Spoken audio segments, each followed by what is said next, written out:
Hello friends, thanks for tuning into this week's video. This one's going to be a little bit longer, I think. I'm trying something a little bit new. If you're paying attention to the content that I put out, you'll notice that it's kind of gone from once a week to once a month. And some of that is just giving myself permission to relax into this stuff and only doing a video when I have something worth hopefully saying or talking about. And one of the things that I've noticed as I've consumed a bunch of content on YouTube over the past few months is that people are doing a little bit longer form content and more of a stream of consciousness instead of editing things down to top 5 lists that are quick hits in 2 minutes. Traditionally, I've kept my videos to around 5 minutes, maybe 7 at the most. And there's going to be a bunch of people that probably are like, yeah, I'm not watching anything that's more than 5 minutes long. But I'll probably keep this one, I don't even know what this one's going to turn into be, but maybe 15 minutes. We'll see what happens. The idea for this one today, I was thinking about, I was kind of doing a review of my clients. And I was looking at the fact that many of them have been telling their stories for years. I recently celebrated 16 years of being Blue Gurus, and that is mind-blowing to me. I appreciate all the thank yous or congratulations and all the stuff that I've gotten from clients online and offline. Celebrating 16 years of being in business to do this stuff to help companies leave their legacy in telling stories. And that might sound high and mighty or whatever, but the reality is I think it's true. I think that was the idea for this video today. I would hope every one of you watching this think about what you're doing in terms of leaving a legacy of the knowledge, thoughts, beliefs, and systems that you have in place that could help somebody that's up and coming in their field or their career that might be following behind you in marketing or in business, sales, or in engineering, whatever it is. Every person that I've talked to has so many stories to tell and so much knowledge to share. And often it's very surprising when you sit around and talk to somebody for 15 or 20 minutes how much they actually know and what they're involved in and things you'd never heard before because you spent some time with them. So I was looking back at my own stuff. I've been blogging for 16 years and I've been doing videos since 2019. Thanks again to Gina Stalky for prompting me to get going on that. And it's been a fun ride. And what I know is, and this might sound a little bit morbid, but if something were to happen to me, my wife would have a bunch of silly video clips to play at my funeral, or just to watch to remember my stupid jokes or what my face looks like when I'm excited about something. There's also a bunch of videos on my channel about LinkedIn and a bunch of truths, golden nuggets that I've learned over the years doing business that I think will always apply about how to take care of people and how to lift people up and how to do the right thing in tough situations and a million other situations, a million other things. And so, for example, I was talking with my Entrepreneurs Alliance board group recently, and one of the things that we came up with was there's so many people in this room, the board for the Entrepreneurs Alliance, that have so much expertise in their field, and they would be excellent speakers for an event for the Entrepreneurs Alliance to talk about. You know, Keith Steiner could talk about marketing and promotional materials and a bunch of other things. And then he could go into the fact that he's on a board for a not-for-profit that's a cycling not-for-profit that helps all kinds of cool things. And, you know, the stories go on and on. Jason Moxness has been a well-known and continues to be a well-known SBA lender in Kansas City, but now is a business broker with Apex Business Advisors. And the thousands of stories he's got to tell. The fact that we were at the Kentucky Derby watch party last weekend at the DeSoto Garages, raising $10,000 for Father's Club. And there's just, I mean, I could go through a list of 100 people, and I know each one of you know 100 people that you could probably tell some of these stories about. And if you don't, there might be an opportunity for you to connect with people more in your profession and in your industry and in the community here in Kansas City or wherever city you're in if you're watching this from a different place. And spending that time in coffee meetings and peer advisory groups specifically and things like that where you spend quality time with people over time, not just one meeting every 3 years when you guys run into each other and like, oh yeah, we should grab coffee and catch up. I'm talking about more of a focused effort on investing in people that you look up to, that you respect, and that you want to spend time with, that you are challenged by, and that you learn from. And so, wrapping all of this stuff up, I was thinking about, gosh, there's a legacy each person could be leaving behind, but are they telling their stories in some kind of a medium, whether it's a blog post or YouTube videos or even seminars, whatever it is, some way that it's getting recorded? Are you telling your stories in a way that's being recorded so that other people, friends, family, peers, coworkers, clients, ongoing, could get benefit from those stories that you're telling? And what's cool about that is if you think about that audience of trying to leave a legacy behind, I think it will help you with the stories that you might want to tell. A lot of people struggle getting started with this idea of telling their stories because I think inside we all have this inner voice that says, you don't have anything. Who are you to even think that people are going to value what you're going to tell them or say or talk about? And I think you just need to crush that little inner voice and to throw that to the wind and just do it a few times.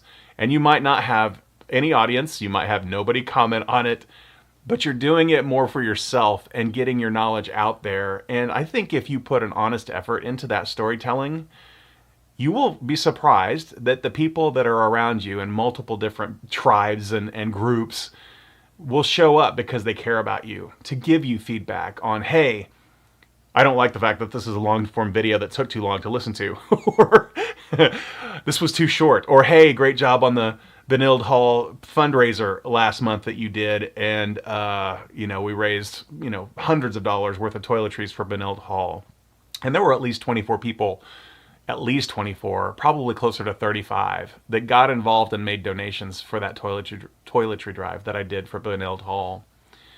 And so again, what are you doing in your life to capture all the knowledge that you've learned? If you're 20 something and just out of college, you still have you have stories to tell anyway, even if you're young. But if you're 50 or even 40, you've already been through some life and you've been through some business to make a living and you have stories to tell. And what are you doing to make sure you're capturing those stories? And some people might be listening to this thinking, yeah, Jason does this for a living. He helps companies here in Kansas City tell their blogs, write their blogs, or I don't write their blogs, but execute their blogging strategy and social media and all this stuff. So of course he's talking about telling stories. But it's way bigger than that. And I think that's why I've been blessed with this business and my clients, because it's just how I'm wired anyway. I want to help people, and I want to help them by telling them stories and educating them on things. Like Window V. The Window V key combination on a PC is your paste clipboard. And I can't tell you how many times people are like, you changed my life by teaching me that. And a bunch of other keyboard shortcuts, or just how to use PCs more efficiently, or tips and tricks with email subject lines, and a bunch of other, how to use your phone better, all the tips. If you go look at the Blue Gurus channel and search for tech tips, you'll find a ton of stuff out there. I've talked about dash cams for my car, for crying out loud. I mean, there's just a bunch of things that improve my life that I end up sharing with the people around me because it might improve their life.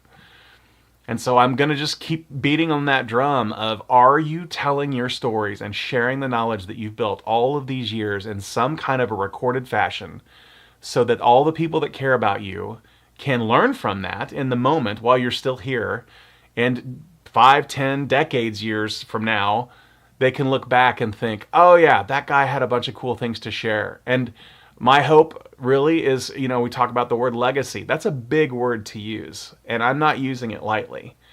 My hope is that the videos and the content that I've shared will get found someday by some 25-year-old person that just graduated from college, and they'll find a video about how to form their own peer advisory group, and they'll do it, and it'll make a life-changing difference in their life over the next 30 years of doing business because they had a peer advisory group that they were in for 20-some years. Or that they learn about LinkedIn, which is, who knows if it's even going to be around, right?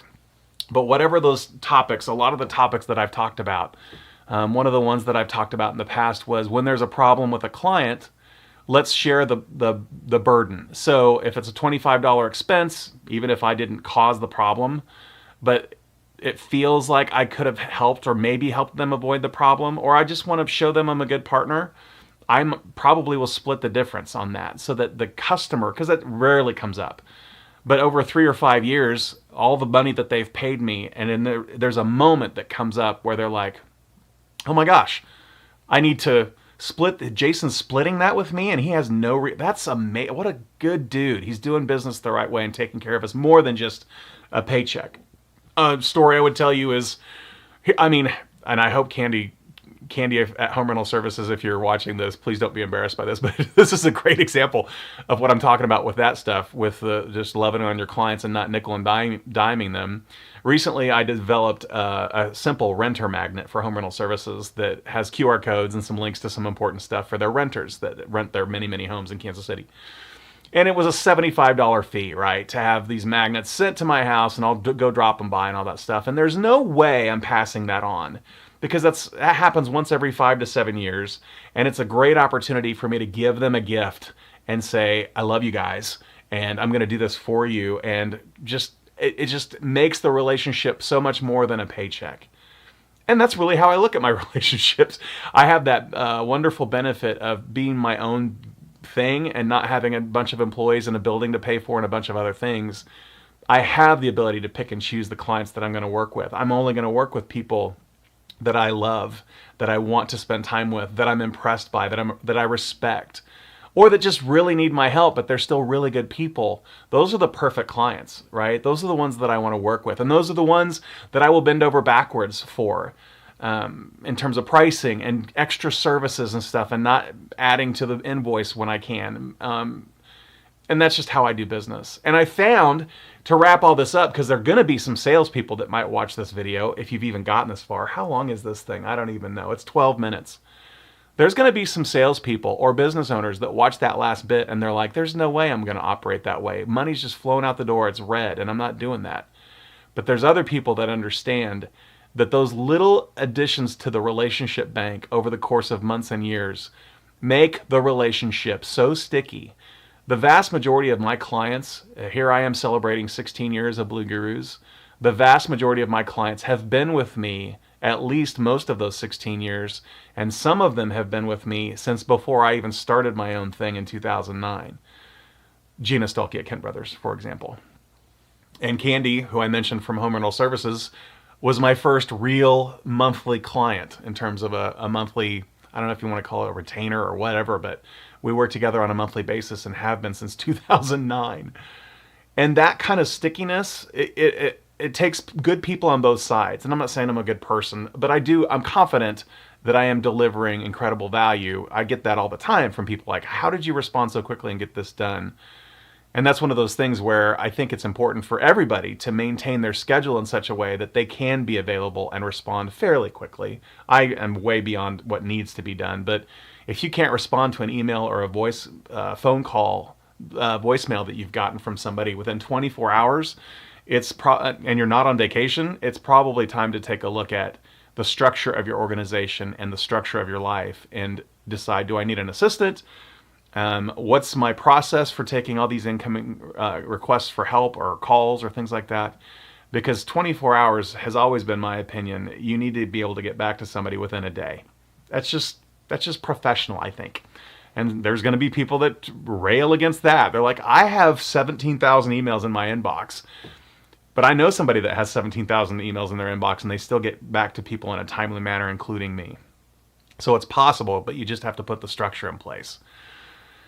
So anyway, I'm kind of going all over the place, and it's by design. I'm just kind of free-flowing my thought process on this. But the thing that I hope that you're taking away is, and if any one of you wanted to sit down for coffee and talk about this more, or talk about the history of how all these things came to pass and how the benefit of me telling stories has changed my life in a personal and professional way, I could talk for weeks about the stories that have come about from the storytelling that I'm doing and the video blogs that I'm creating every, once a month or a couple times a month or whatever the deal is.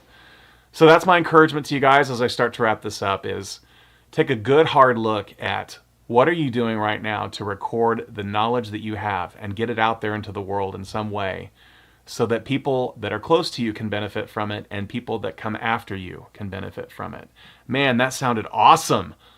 People that are close to you can benefit from it, and the people that come after you can benefit from it. That's what I'm suggesting to you. You have knowledge, you have experience, you've got a bunch of funny stories and a bunch of sad stories. And if you're not sharing them, you're missing a huge part of what I think it is to live a long and happy life. And I really believe that. I hope you're having a great day. If you need help getting started on telling stories in some way, without paying me anything, I would be happy to get you started. And I have lots of ideas for people that are just getting into this idea of telling stories and how they come up with content ideas and things like that.